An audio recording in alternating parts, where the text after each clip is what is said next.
झारखंड के सीएम हेमंत सोरेन ने योग दिवस के जरिए केंद्र सरकार पर साधा निशाना। ट्विटर पर लिखा, गरीबों की मेहनत है योग, 2 वक्त की रोटी है योग।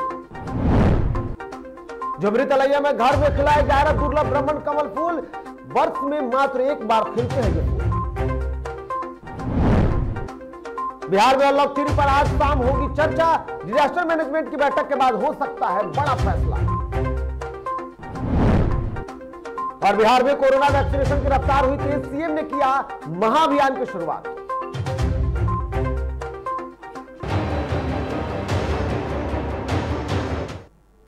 नमस्कार, आप देख रहे हैं डीटीवी भारत और मैं हूं आपके साथ निर्भय किशोर। तो आइए खबरों की शुरुआत करते हैं और सबसे पहले बात आज खबर झारखंड की। झारखंड के मुख्यमंत्री हेमंत सोरेन ने 7वें अंतर्राष्ट्रीय योग दिवस की लोगों को एक कविता के माध्यम से शुभकामनाएं दी। उन्होंने इसमें कहा, गरीब की मेहनत है योग, भूख को 2 वक्त रोटी है, भूख को 2 वक्त की रोटी है योग, किसान को सम्मान है योग, वंचितों को अधिकार है योग और स्वस्थ रहने का साधन है योग। उन्होंने योग दिवस पर जो बधाई दी, साथ ही साथ आपको बता दें कि आज पूरे देश में अंतर्राष्ट्रीय योग दिवस मनाया जा रहा है, जहां देश के दिग्गज नेताओं ने ट्वीट कर लोगों को योग दिवस की शुभकामनाएं दी। वहीं खुद प्रधानमंत्री नरेंद्र मोदी और राष्ट्रपति ने भी देशवासियों को योग दिवस पर बधाई दी। तो देश के कई हिस्सों में योग दिवस के मौके पर लोगों ने योग किया और बड़ा संदेश भी दिया। इधर कोरोना से जंग जीतने के बाद शिक्षा मंत्री जगन्नाथ महतो ने डीटीवी भारत से खास बातचीत की। इस दौरान कोरोना संक्रमण को लेकर के सरकार द्वारा बनाए गए झारखंड मॉडल पर शिक्षा मंत्री ने कहा कि मेरी तबीयत खराब होने की वजह से थोड़ी मॉडल में असर पड़ी है, लेकिन अब इसमें तेजी आएगी और आने वाले दिनों में देश में झारखंड मॉडल की गूंज जरूर गूंजेगी। एक आदमी का कि हम पिछला क्या क्या नहीं किया उस पर हम नहीं जाना चाहते हैं। हम उसको देखते रहेंगे तो आगे मेरा काम नहीं होगा। पिछला सरकार नहीं किया तो सरकार में नहीं आया, सरकार में हम हैं। हमको क्या करना है, हम क्या करेंगे, अच्छा करेंगे तो फिर आएंगे, अच्छा काम करेंगे, अच्छा काम करेंगे। तो बिल्कुल आपको बता दूं कि जिस तरीके से झारखंड में चाहे कोरोना संक्रमण की रफ्तार हो या फिर शिक्षा में बढ़ोतरी को लेकर के सरकार जो है वो लगातार अपने स्तर से काम कर रही है। और ऐसे में कोरोना संक्रमण से पीड़ित होने के बाद जब कोरोना से जंग जीतकर वापस लौटे शिक्षा मंत्री ने साफ तौर पर कहा कि अब झारखंड की स्थितियां बेहतर होने वाली है। फिलहाल बढ़ेंगे आगे और अब बात झरिया की करेंगे। झरिया पुलिस को बड़ी सफलता हाथ लगी है। पुलिस ने विशाल शर्मा मौत मामले में गुप्त सूचना के आधार पर हत्यारों को गिरफ्तार कर लिया है। प्रेस वार्ता कर थाना प्रभारी पंकज कुमार झा ने मामले की जानकारी दी। फिलहाल पुलिस आरोपियों को जेल भेजने की तैयारी कर रही है और साथ ही साथ कुछ और अन्य सुराग भी जुटाने की लगातार कोशिश चल रही है। आपको बता दूं कि अवैध संबंध के कारण ये हत्या को दिखाया गया था और ये बातें सामने आई थी। हालांकि विशाल शर्मा मौत मामले में पुलिस ने अब उद्भेदन कर दिया है पूरे मामले का और बताया ये जा रहा है कि पूरा मामला अवैध संबंध के कारण घटित हुआ था।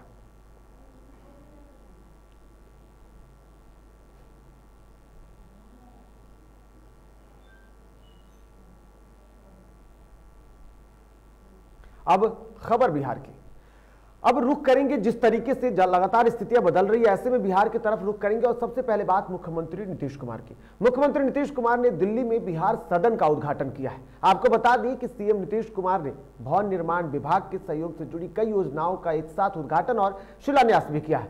वर्चुअल मोड में किए गए इस उद्घाटन और शिलान्यास कार्यक्रम में मुख्यमंत्री के साथ बिहार के दोनों डिप्टी सीएम तारकिशोर प्रसाद और रेणु देवी भी मौजूद थे। उस साथ साथ भवन निर्माण मंत्री अशोक चौधरी मौजूद थे, जिन्होंने पूरे कार्यक्रम की अध्यक्षता की। इसके साथ साथ आपको बता दें कि मुख्यमंत्री नीतीश कुमार ने 21 विभागों के लिए तैयार किए गए 169 भवनों का उद्घाटन किया। इसके साथ ही निर्माण इसके पूरे जो निर्माण है, निर्माण पर राज्य सरकार की तरफ से कुल 14,011 करोड़ रुपए खर्च किए गए हैं। साथ ही मुख्यमंत्री ने 12 विभागों के लिए बनने वाले 73 भवनों का शिलान्यास भी किया, जो आने वाले दिनों में बनकर तैयार होगा और वो इन विभागों को दिया जाएगा। इनमें से बता दूं आपको कि 73 भवनों के निर्माण पर कुल 725.25 करोड़ रुपए खर्च किया जाएगा। आपको बता दूं कि जिस भवन का आज मुख्यमंत्री नीतीश कुमार ने उद्घाटन किया है, ये 10 मंजिला इमारत है और इसमें पूरी सुविधाएं मौजूद है। यहाँ पर जो भी विभाग को ये भवन मिलेंगे, उसमें साथ साथ मंत्री जी के रहने और उनकी पूरी सुविधाओं और पार्किंग की भी व्यवस्था की गई है, जो कि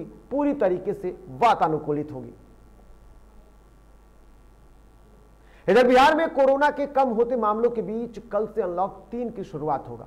आज शाम आपदा प्रबंधन समूह की बैठक में इस पर फैसला होगा। इसके बाद सीएम नीतीश कुमार ऐलान कर सकते हैं कि राज्य में स्कूल कॉलेज कब से खुलेंगे और लोग इसका लगातार इंतजार भी कर रहे हैं, और कल से छूट के दायरे में कौन कौन सी बातें शामिल हो सकती हैं। वैसे कोरोना के घटते मामलों के बीच उम्मीद है कि बाजार को कुछ और पाबंदियों के साथ अब आगे बढ़ाया जा सकता है। राज्य में अनलॉक 1 और अनलॉक 2 के 2 हफ्तों में संक्रमण की दर में काफी कमी रही, इसलिए उम्मीद जताई जा रही है कि अनलॉक 3 में कुछ और छूट मिल सकती है। हालांकि नाइट कर्फ्यू के अभी भी जारी रहने की संभावनाएं जताई जा रही है। गौरतलब है कि अनलॉक 2 मंगलवार को यानी कि कल खत्म हो रहा है। आज आपदा प्रबंधन समूह की बैठक में जो भी फैसला लिए जाएंगे वो बुधवार की सुबह से प्रभावी होगा।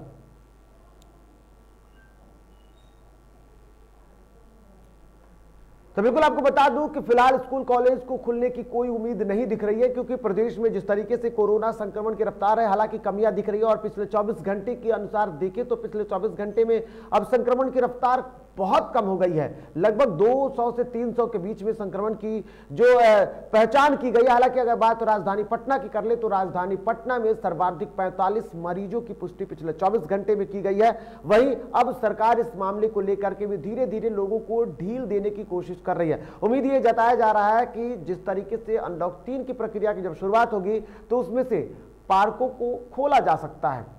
हालांकि अब तक इस बात पर मुहर तभी लगेगी जब मुख्यमंत्री नीतीश कुमार बैठक लेंगे, जब बैठक करेंगे और उसके बाद बड़ा फैसला लेंगे। तब तक लोगों को इस बात का इंतजार है कि आखिर में सरकार जो है वो किस तरीके के निर्णय लेगी और आने वाले दिनों में लोगों को छूट कितनी मिलने वाली है।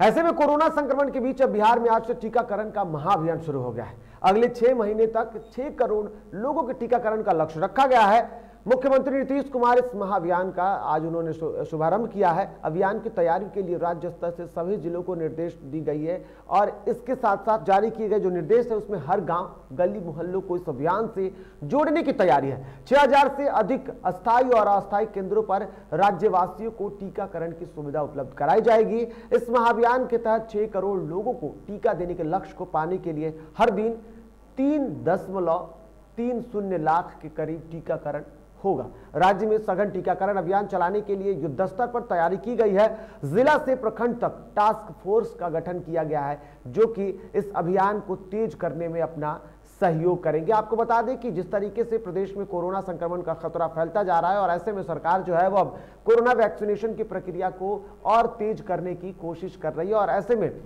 अब सरकार ने आज से एक अभियान महाअभियान की शुरुआत की है, जो गांव-गांव तक के लोगों को टीका से वैक्सीनेट करने की काम करेगा। हालांकि इसके साथ साथ आपको बता दूं कि सरकार ने टीकाकरण की प्रक्रिया को बढ़ाने के लिए लगातार कई सारे कदम उठा रही है। और ऐसे में अब बिहार में पंचायत चुनाव लड़ने वाले जो जनप्रतिनिधि होंगे, बजाते उनको इस बात के लिए आगाह कर दिया गया है कि अगर वो लोग कोरोना वैक्सीनेशन का टीका नहीं लेते हैं और अगर बिहार में होने वाले पंचायत चुनाव में उसका प्रमाण पत्र, जो कि सरकार जल्द ही इस नियम को लागू कर सकती है कि अगर जो लोग भी कोरोना संक्रमण का टीका नहीं लेंगे और नामांकन के दौरान उसका प्रमाण पत्र नहीं सौंपेंगे तो उनका पूरा आवेदन रद्द किया जा सकता है। तो ऐसे में अब सरकार जागरूक है और लोगों को लगातार जागरूक करने की कोशिश कर रही है। डीटीवी भारत भी आपसे लगातार अपील कर रहा है कि कोरोना संक्रमण को रोकने के लिए कोरोना वैक्सीन जरूर लें।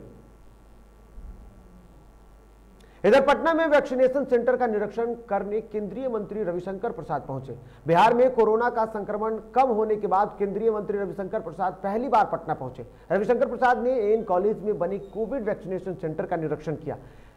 मीडिया से बातचीत करते हुए रविशंकर प्रसाद ने कहा कि प्रधानमंत्री नरेंद्र मोदी की इच्छा थी कि सेंटर पर केंद्रीय मंत्री जाएं, इसलिए वो राजधानी पटना के एन कॉलेज पहुंचे और साथ ही साथ वहां 4 और वैक्सीनेशन सेंटर पर भी जाने की उन्होंने बातें कही हैं।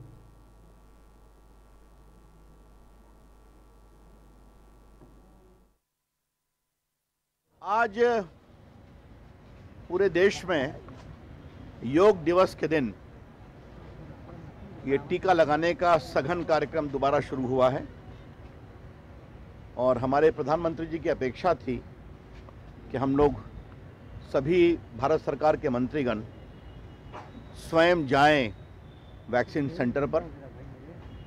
तो पटना मेरा लोकसभा क्षेत्र है, मेरी जन्मभूमि है, मेरी कर्मभूमि है, तो मैं लगभग 5 सेंटर पर स्वयं जाऊंगा। मैंने अभी यहाँ से शुरू किया, एन कॉलेज से।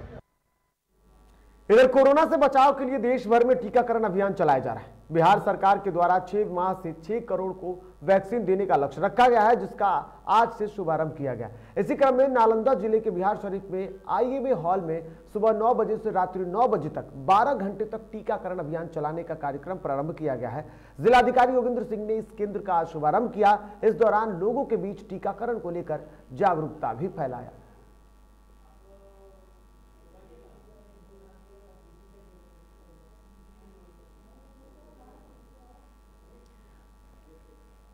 तो बिल्कुल आपको बता दूं कि बिहार शरीफ में IMA हॉल में भी टीकाकरण की शुरुआत हुई है और इसको लेकर के बजाते अब खुद सरकार जहां एक तरफ जागरूक है तो वहीं दूसरी तरफ जनता को जागरूक करने और इस अभियान को और तेज करने के लिए जिलाधिकारी जो हैं वो लगातार इस मुहिम का हिस्सा बने हुए हैं और वो लोगों को जागरूक कर रहे हैं। उस बीच नालंदा की तस्वीर देखने को मिली जहां आज 12 घंटे तक टीकाकरण अभियान चलेगा और इस अभियान में बजाते जो लोग भी होंगे वो सुबह 9 बजे से लेकर के और रात के 9 बजे तक टीकाकरण अभियान में शामिल हो सकते हैं और कोरोना का टीका ले सकते हैं।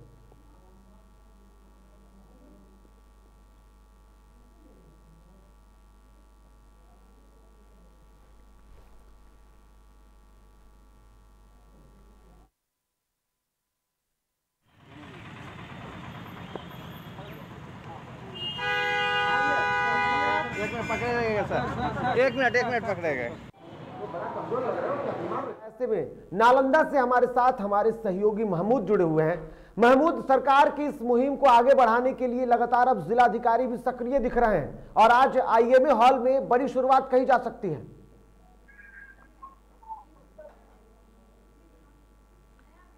बिल्कुल महमूद, आप तक मेरी आवाज पहुंच रही है तो आपको बता दूं कि जिस तरीके से ये बातें सामने आ रही है और ऐसे में IMA हॉल में आज बड़ी शुरुआत कही जा सकती है।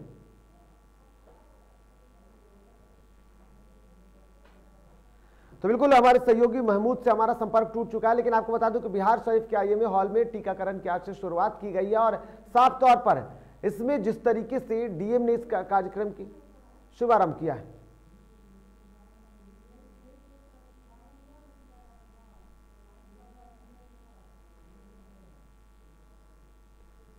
और साफ तौर पर देखें तो जिस तरीके से इस कार्यक्रम की शुरुआत हुई है, सीधे चलते हैं लाइव जहां पर मुख्यमंत्री नीतीश कुमार जो है कार्यक्रम की शुरुआत कर चुके हैं और ऐसे में 6 माह तक 6 करोड़ लोगों को इस अभियान से जोड़ने की बात की जा रही है। क्या कुछ कह रहे हैं मंत्री, सीधे उनसे जानते हैं। सचिव, सभी जिलाधिकारीगण, सभी प्रखंड विकास पदाधिकारीगण, स्वास्थ्य विभाग के मुख्यालय के सभी अधिकारीगण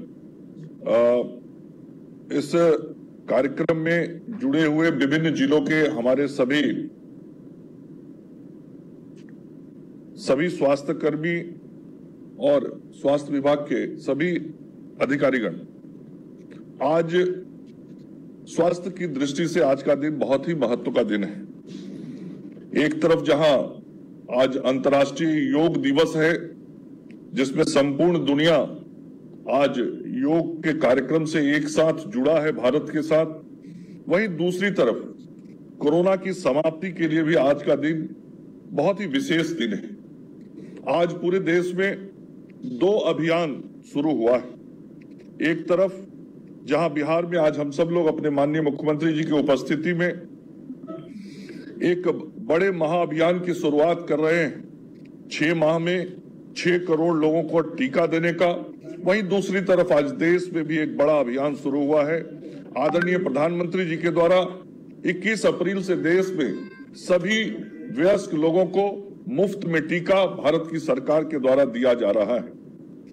बिहार को भी आज उस लॉट का 2.5 लाख टीका प्राप्त होने वाला है और हम सब लोगों को मुफ्त में टीका मिलेगा। हालांकि बिहार पहला राज्य है जिसने मुफ्त में टीका देने की घोषणा आदरणीय मुख्यमंत्री जी के नेतृत्व में की थी और हम लोगों ने जब मुफ्त में टीका देने का घोषणा किया था, उसके बाद में कई राज्यों ने ऐसी घोषणा की थी और आदरणीय प्रधानमंत्री जी ने अब संपूर्ण देश के लिए ये फैसला लिया है। हम बिहार की तरफ से आदरणीय प्रधानमंत्री जी का भी इस निर्णय के लिए आभार व्यक्त करते हैं। माननीय मुख्यमंत्री जी, लगातार स्वास्थ्य विभाग का आपके द्वारा जो अनुश्रवण किया जाता है, आपका जो मार्गदर्शन मुझे प्राप्त होते रहता है, उसके कारण हमारे विभाग की, हम सब लोगों की काम करने की उत्साह और ऊर्जा बढ़ी रहती है। और आज का जो ये अभियान शुरू हम लोगों ने किया है, मैं सच कहूं तो ये आपकी प्रेरणा से हो पाया है। आप हमेशा जिस प्रकार से प्रेरित करते रहते हैं स्वास्थ्य विभाग के लोगों को काम करने के लिए, जनता की सेवा के लिए, उसी का परिणाम है कि हमारे अपर मुख्य सचिव श्री प्रत्यय अमृत ने अपने अधिकारियों के साथ, लोकेश जी, कुमार रवि, ऐसे सभी जो अधिकारी हैं, सभी अधिकारियों के साथ इस कार्यक्रम को बनाया। मनोज जी, अनिमेश पराशर जी, सभी लोग, और आपकी प्रेरणा के कारण हम लोगों ने ये अभियान सोचा कि जो प्रधानमंत्री जी की सोच है, जो आपकी सोच है कि इस साल के अंत तक सभी को टीकाकृत करना है, उस लक्ष्य को हम कैसे प्राप्त करें। और फिर आपसे बातचीत करके इस पूरे अभियान की रूपरेखा हम सब लोगों ने तैयार की और आज उसका शुभारंभ आपके कर कमलों से हो रहा है। निश्चित रूप से बिहार जब आगे कोरोना से मुक्त होगा तो आज का दिन, यह 21 जून, बहुत ही महत्व का दिन होगा। यह ऐतिहासिक दिन निश्चित रूप से होगा और इतिहास में यह दिन लिखा जाएगा जिस दिन आपके द्वारा यह महाअभियान टीकाकरण का शुरू हुआ था।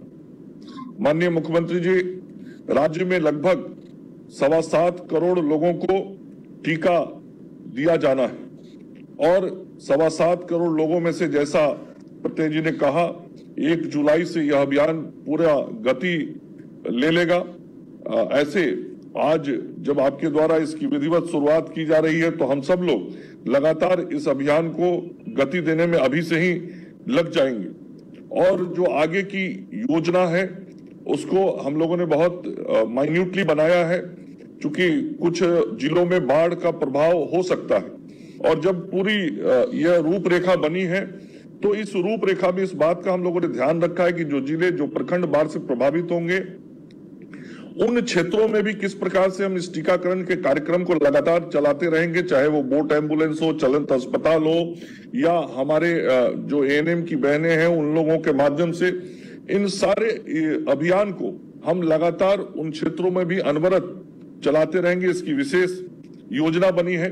टीका एक्सप्रेस आपके द्वारा जिसका उद्घाटन किया गया, वो टीका एक्सप्रेस की 839 गाड़ियां आज राज्य के गांवों में और शहर के मोहल्लों में घूम रही है।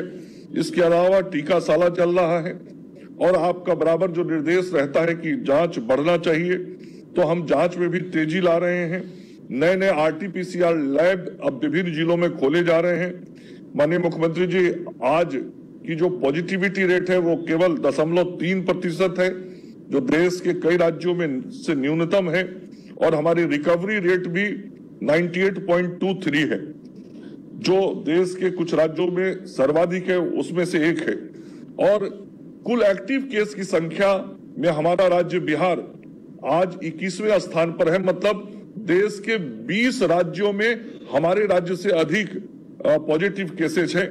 तो हम लगातार आपके नेतृत्व में इस कोरोना को पराजित करने के लिए काम कर रहे हैं और यह जो पूरा अभियान है इसका एक बड़ा हिस्सा जन जागरण भी है, जिसका उस अभियान गीत का शुरुआत आपके माध्यम से किया गया है।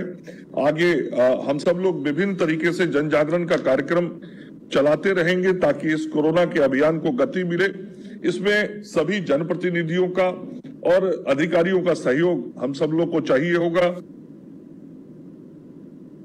अपनी सरकार के कई प्रमुख विभागों का सहयोग भी अपेक्षित है। आपदा प्रबंधन विभाग, पंचायती राज विभाग, नगर विकास आवास विभाग, शिक्षा विभाग, ग्रामीण विकास विभाग, अनुसूचित जाति जनजाति कल्याण विभाग, समाज कल्याण विभाग, परिवहन विभाग, खाद्य आपूर्ति विभाग, ऐसे विभागों का सहयोग चाहिए होगा और आपके स्तर से उन लोगों को निर्देश भी मिला है और हम सब लोग मिलके इस अभियान को पूरा गति देंगे और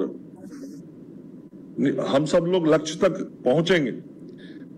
आदरणीय मुख्यमंत्री जी, आपने जो यह लक्ष्य आज दिया है, हम निश्चित रूप से इस लक्ष्य को अगले 6 महीने में प्राप्त करेंगे।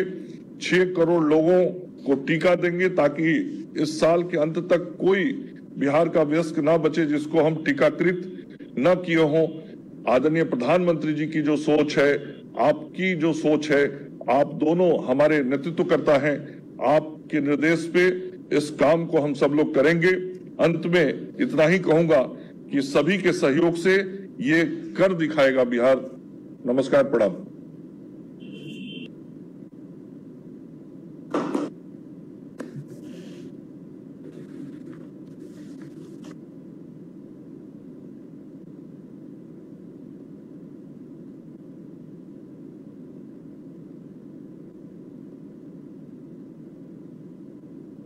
आपने सुना कि किस तरीके से टीकाकरण अभियान की शुरुआत हो रही है और इसको लेकर के खुद बिहार सरकार के स्वास्थ्य मंत्री मंगल पांडे ने साफ तौर पर कहा है कि उनको साथ ही साथ कई सारे जो मंत्रालय होंगे उनको सहयोग की जरूरत है।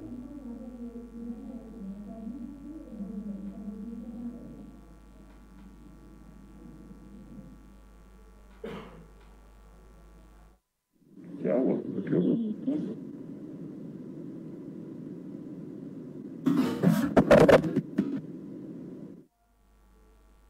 तो बिल्कुल अब सरकार जो है टीकाकरण अभियान को तेज करने के लिए लगातार मुहिम में लगी हुई है और ऐसे में आपने देखा कि किस तरीके से स्वास्थ्य मंत्री ने जो बातें कही हैं, मुख्यमंत्री नीतीश कुमार मौजूद थे, इसके साथ साथ कई और विभाग के मंत्री मौजूद थे, जहां पर अगले 6 महीने में, जो कि 1 जुलाई से इस रफ्तार को और तेज किया जा सकता है, अगले 6 महीने में 6 करोड़ लोगों को टीका दिया जाएगा। सरकार ने ऐसा फैसला लिया। हालांकि केंद्र सरकार ने भी आज से इस मुहिम को और तेज करने की बातें की है। फिलहाल बढ़ेंगे आगे और अब बात करेंगे बिहार के कई जिलों में बाढ़ का खतरा मंडरा रहा है, तो वहीं रुक रुक कर हो रही बारिश से सड़कों का भी बुरा हाल हो गया है। ऐसे में बिहार सरकार के पथ निर्माण मंत्री नितिन नवीन ने कहा कि ऐसी स्थिति को देखते हुए विभाग ने पहले से तैयारी कर रखी है। पथ निर्माण विभाग के अधिकारियों को डिविजनल स्तर पर तैयारी रखने का निर्देश दिया गया है। जिन सड़कों का कटाव बाढ़ के कारण हुआ है उसे भी 72 घंटे में दुरुस्त करने का निर्देश दिया गया है। हम लोगों ने शुरू में ही जब बाढ़ की पूर्व तैयारी हम लोगों ने की थी, उसी समय सभी जिलों में और सभी हमारे जो पथ निर्माण के या आरईओ के और दोनों ही सड़कों पर स्पष्ट निर्देश माननीय मुख्यमंत्री जी की तरफ से था कि हम लोग कहीं भी कटाव हो तो उसको पानी उतरते के 24 घंटे के अंदर उसको हम लोग मोटरेबल करें और ठीक उसके 72 घंटे से लेकर 1 हफ्ते के अंदर उसको रीस्टोर करें। तो उसके लिए हम लोगों ने सभी जगह एजेंसी हायर किया। जो हमारे ओपीआईएमसी की सड़कें हैं उसमें ओपीआईएमसी के लोग जो पहले से ही एजेंसी है वो उसको मेंटेन करके देगी और जिन जगह एरिया में ओपीआईएमसी के नहीं है वहाँ पर हमारे डिवीजन्स के लोग उसको मेंटेन करके देंगे। तो हम लोगों ने सभी सामानों का प्रोक्योरमेंट के साथ साथ वहाँ एजेंसी तक को निर्देशित कर दिया गया है। इधर समस्तीपुर जिले के मुफस्सिल थाना क्षेत्र में 2 गुटों के बीच हुए खूनी खेल में 3 लोगों की मौत हो गई। मरने वालों में एक गांव का जमींदार, एक महिला और उसका बेटा शामिल है। हत्या की घटना सामने आने के बाद गांव में तनाव की स्थिति है, जिसके बाद खुद जिले के डीएम, एसपी सहित बड़ी संख्या में पुलिस बल मौके पर पहुंचकर कैंप कर रहे हैं। बताया जा रहा है कि यहां के उप मुखिया का पानी बहने को लेकर के गांव के किसान से विवाद हो गया था। यह विवाद इतना बढ़ गया कि उप मुखिया ने किसान पर गोली चला दी, जिससे उसकी मौके पर ही मौत हो गई, जिससे ग्रामीण आक्रोशित हो गए और आरोपी के घर पर हमला बोल दिया। इस दौरान खुद उप मुखिया अपनी जान बचाने में कामयाब रहा, लेकिन उसका पूरा परिवार भीड़ के हत्थे चढ़ गया।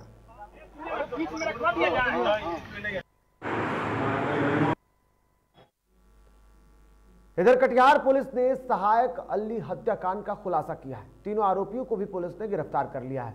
आबादपुर थाना क्षेत्र के चंपाखोर पंचायत के इस मामले में 16 जून से ही सहायक अली अपने घर से लापता था और 17 जून को घर में ही कुछ दूरी पर उसका शव बरामद हुआ था। परिजनों का आरोप पर स्थानीय 3 लोगों को नामजद आरोपी बनाया गया था। दिया गया था, बहुत निर्मम तरीका से हत्या किया गया था। इस संबंध में उनके परिजनों के द्वारा आबादपुर थाना कांड संख्या 5321 दर्ज कराया गया। इस पर थाना अध्यक्ष आबादपुर अनूप कुमार द्वारा पुलिस अधीक्षक महोदय के दिए गए निर्देश के आलोक में त्वरित कार्रवाई करते हुए छापेमारी कर उसमें से 3 प्राथमिक अभियुक्त को गिरफ्तार।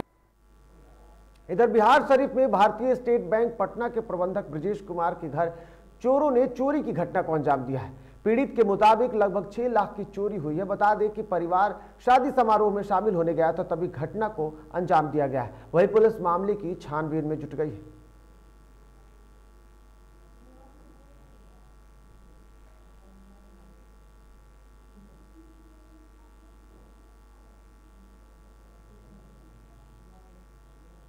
हमको कुछ पता चला अपने पास पड़ोस के लोगों से, क्योंकि भतीजा भी तो 1 सप्ताह से जो शादी विवाह का लगन है तो गांव चला गया था, वो यहाँ था नहीं।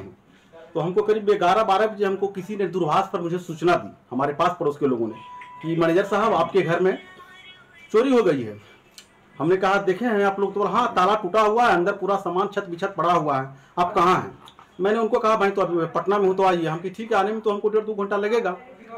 मैं अचानक सारा पीस सुन कर को हम पटना से हम दोनों हस्बैंड वाइफ आ गए। आए देखे कि घर में स्थिति ये। इधर सहरसा में एक युवक ने आत्महत्या कर ली। घटना सदर थाना क्षेत्र के पूरा बाजार की है, जहां युवक ने खुद को गोली मारकर खुदकुशी कर ली। वहीं घटना की जानकारी मिलते ही मौके पर पहुंचे पुलिस ने शव को कब्जे में लेकर पोस्टमार्टम के लिए सदर अस्पताल भेज दिया है और मामले की छानबीन में जुट गई है। बढ़ेंगे आगे और अब बात गोपालगंज की करेंगे। गोपालगंज में बारातियों से भरी गाड़ी गंडक नदी में जा गिरी। इस घटना में तकरीबन 6 लोग घायल हो गए, जबकि एक 12 साल का बच्चा इसमें इलाज के दौरान मौत हो गई। बताया जा रहा है कि उत्तर प्रदेश के कुशीनगर जिला से बिहार के गोपालगंज जिले में बारात आया हुआ था। इसी दौरान ये बड़ा हादसा हुआ है।